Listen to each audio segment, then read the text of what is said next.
I was recruited nationally, Stanford and Michigan. I think we talked about that before the camera went on.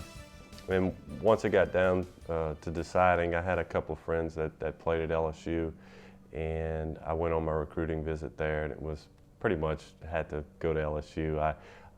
All of the guys and girls that I went to school with were big LSU fans. I'm from Lafourche Parish, which is South Louisiana. Big LSU fanatics down there. So I ended up going to LSU, and it was the right decision for me. The Tommy Hodson trophy case, Tommy, take us through some of the memorabilia here. Well, this is these are watches. They're the most valuable player for the team. And the first two, I was co-MVP with Wendell Davis, and then these last two, I was co-MVP with Tony Moss. So quarterback receiver connections. Mm-hmm. These are two conference championship rings that we won, and this is 1986 and this is 1988. Did you win 2 or 3 conference titles? We won 2. We won 2.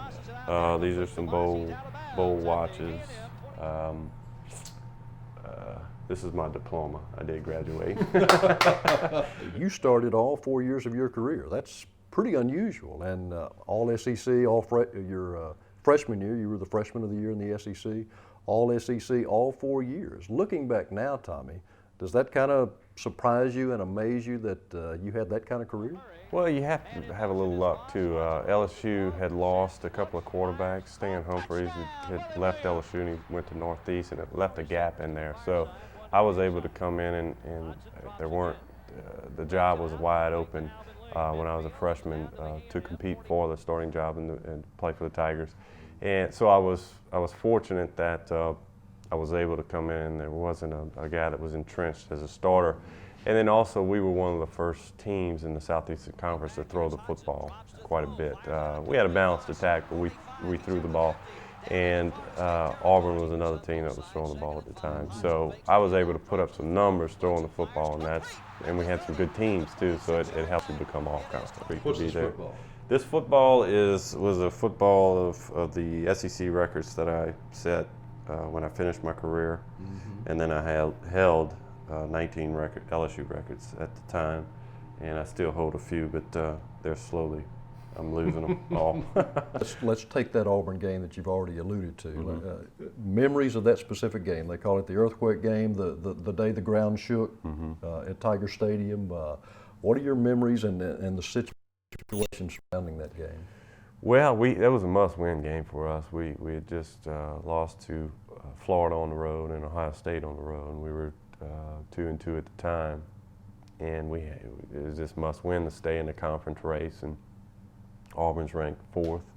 Nobody's scoring any points on their defense. I mean, they were really, there's a who's who of college football on that defensive football team, and we just kind of hung in there. Our defense really saved the day for us. They kept Auburn off the scoreboard as well. They had were able to kick 2 field goals, beating us 6-0, and we just were able to hang in the game long enough to have one drive. And usually in football, no matter how bad or how good the team is, if you're getting shut out, whatever, there's always one. You're going to have one drive. If you're playing against a team that's really bad, they'll mount one drive, and it's up to the defense to rise up. Well, we had that one drive, and that was I think we only cracked the 50 once, and that was a tough game. Good defense, and we were able to make some plays down the stretch and get a touchdown. Any funny incident happened during the game, or any story that you can tell? Yeah, defensive line coach Pete Jenkins, who's a Southeastern Conference legend too. He's been in the SEC. I think he's coached for every team in the SEC.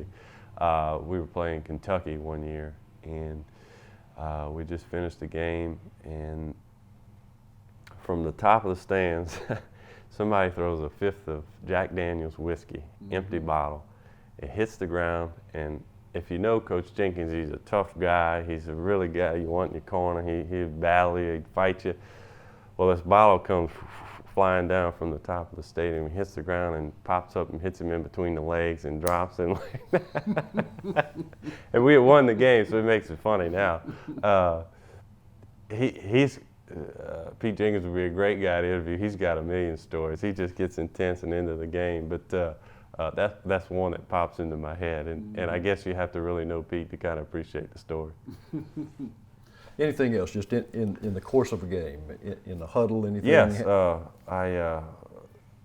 this is again we're playing Kentucky, and I played with Eric Andelsek, and he's was an all-conference guard and a real tough guy, macho guy, and just a super guy off the field, but a real mean, intense fellow on the field. And he was a team captain, and I was a freshman, and he jumped off sides the first play. And we all come back in the huddle. Well, being the quarterback, I figure I had to say something to him. Well, as soon as I get a couple words out of my mouth, he pushes me and he just tells me to shut up. And I go flying out of the back of the huddle in the middle of the game. So I'm 10 yards rolling on my back and have to get up and come back to the huddle and make a call. So that was kind of an embarrassing moment for me, but put me in my place. Hodson drops to throw. You lived the dream, of being a big-time SEC quarterback.